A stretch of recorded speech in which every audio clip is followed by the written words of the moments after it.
নমস্কার বন্ধুরা, সবাইকে শুভ সকালের অনেক অনেক শুভেচ্ছা জানিয়ে উড়ানের আজকের পর্বের রিভিউ আমি শুরু করছি।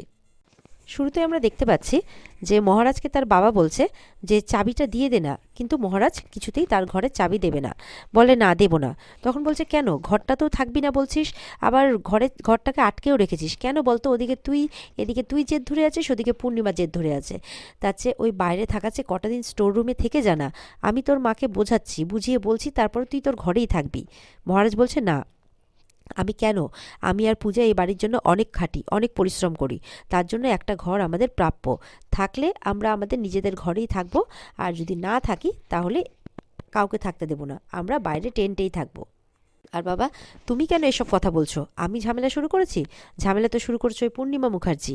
এখন আমি একটা নতুন ব্যবসা শুরু করেছি, সেখানেও এসেছে বাধা দিতে, তবে বলে দিও যে সময় মতো উনি গ্যারেজ ভাড়া ঠিক পেয়ে যাবেন। পূজা আসে তখন ওই নিয়ে, শরবতের গ্লাস নিয়ে, এসে বলছে আপনি একটু ঠান্ডা হন তো, সবসময় মাথা গরম করে বাড়ি থেকে বেরিয়ে গেলে হয় নাকি, আপনি বসুন আর এই শরবতটা খান। আর তারপরে যখন মহারাজ শরবতের গ্লাসটা নেয়, পূজা বলছে এবার চাবিটা দিন। বলে মানে, বলে দাও না, দেখো আমাদের ঘরটা তো বড়, আর জিয়ার মা তো অনেক উপহার পাঠিয়েছেন আমাদেরকে, সেটা ফেরত দেওয়া তো খারাপ হবে না, তো তার চেয়ে বরঞ্চ আমাদের ঘরটা যেহেতু বড় আমরা ওখানেই রাখি। তখন মহারাজ বলছে তুমি বলছো এসব কথা পূজা, তুমি আর কত কম্প্রোমাইজ করবে বলো তো, আর কেনই বা করবে। উপর থেকে কিন্তু সোমনাথ আর প্রিয়াঙ্কা শুনছে। ইতিমধ্যেই মহারাজের কাছে একটা ফোন আসে যে এক জায়গায় যেতে হবে, সেখানে একটা বউয়ের নাকি পেটে ব্যথা উঠেছে, তো তাকে আনতে যেতে হবে, হসপিটালে নিয়ে যেতে হবে। তো মহারাজ তো বেরিয়ে পড়ে। এরপরে সোমনাথ বলছে কিছু ভাবো শোনা, কারণ ও যদি ইনকাম করে টাকা এনে মায়ের হাতে দেয় তাহলে আমাদের পজিশনটা কি হবে। প্রিয়াঙ্কা বলছে ঠিক বলেছো তো। তখন প্রিয়াঙ্কা বলছে দেখো, এই অ্যাম্বুলেন্সই ওকে জেলে পাঠাবে। সোমনাথ বলছে কি বলছো তুমি, বলে হ্যাঁ, দেখে নিও, আমি এমন একটা প্ল্যান করব যে অ্যাম্বুলেন্সের জন্য জেলে যেতে বাধ্য হবে। এটা শুনে তো সোমনাথ খুশি হয়ে যায়। এদিকে দেখা যাচ্ছে যে পূজা তার কলেজের বাইরে আখের গাড়ি নিয়ে বসেছে। তো আখের গাড়ি নিয়ে নিজের কাজকর্ম করছে আর মুখে বকবক করে যাচ্ছে। তখন পাশে মহারাজ আসে, কিন্তু পূজা সেটা বুঝতেই পারে না। মহারাজ এসে আখ চাইছে, পূজা বলছে দিচ্ছি দিচ্ছি, এই বলে খরিদ্দের মনে করে আখের গ্লাসটা যখনই দেয় তখন দেখে আর কেউ নেই, মহারাজ। মহারাজ তো আখের রসটা খেয়ে ফেলে। পূজা বলছে এ কি তুমি, বলে হ্যাঁ, সকালে তো আর শরবত জুটলো না, তাই এটাই খেলাম, কত টাকা হয়েছে বলো। পূজা বলছে 20 টাকা। মহারাজ বলছে এই নাও, বউনি করে দিলাম। আর এদিকে পূজার কলেজের ছেলেমেয়েরা পূজাকে সমানে দেখে যাচ্ছে। এদিকে মহারাজকে আখের দোকানে একসাথে দেখে কেউ কেউ কোনো ছেলে মেয়ে বলছে যে এটা তো স্যার না, পূজার সাথে দোকানে কি করছে। তখন কেউ কেউ বলছে দেখতে হচ্ছে তো বিষয়টা, যে ব্যাপারটা কি, যেটা দেখে মনে হচ্ছে সেটা তো নয়। তখন কেউ কেউ বলছে কি রে, ও একটু ওই কাজকর্ম করে বলে তোরাও কি এরকমভাবে হেয় করছিস, সত্যি পারিসও বটে। মানে কেউ কেউ পূজাকে খুব ভালোবাসে, আবার কেউ কেউ পূজাকে খুব ইগনোর করে, অন্য চোখে দেখে। এরপরে তো মহারাজ পূজাকে ক্লাসে যেতে বলছে, তুমি ক্লাসে যাও, তোমার ক্লাসে দেরি হচ্ছে। পূজা বলছে আমি আর কটা ক্লাস বিক্রি করে নিয়ে তারপরে চলে যাব। পূজা তো কিছুতেই শুনছে না, আর ওদিকে মহারাজ তো বলছে সমানে যে যাও, তোমাকে ক্লাসে যেতে হবে।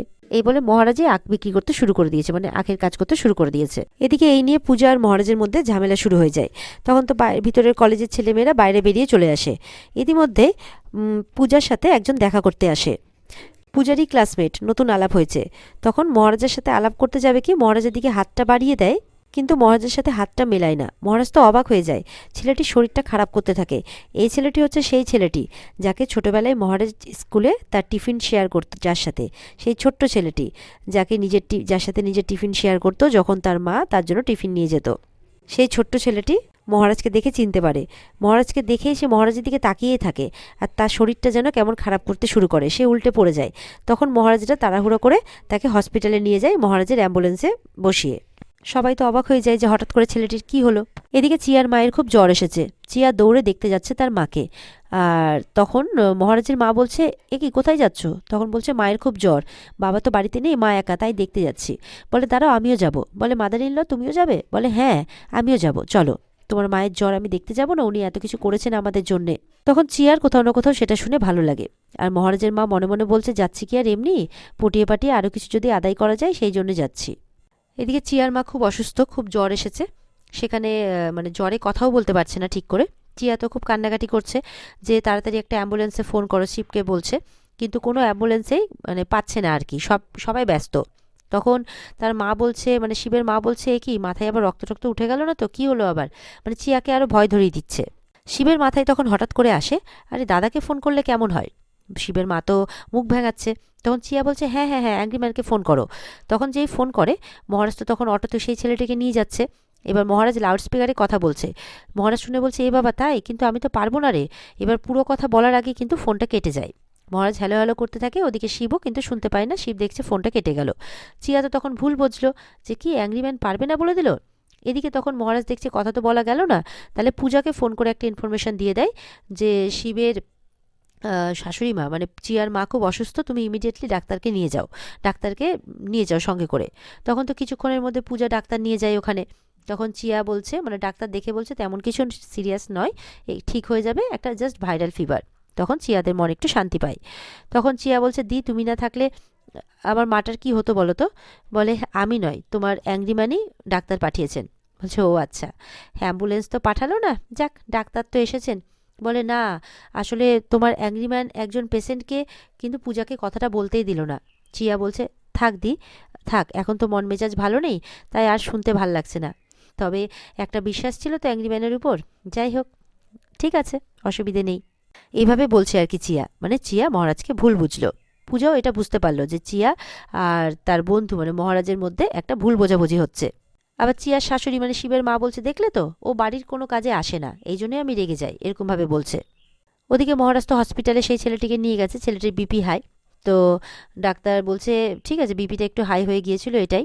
এরপর মহারাজ যখন কাছে গেছে, কি এখন ভালো লাগছে তো, তখন ছেলেটি মহারাজের হাত ধরে নেয়, কারণ ছেলেটি তো চিনতে পেরেছে মহারাজকে, কিন্তু মুখে কোনো কথা বলতে পারে না। কিছু বলার চেষ্টা করছে কিন্তু বলছে না।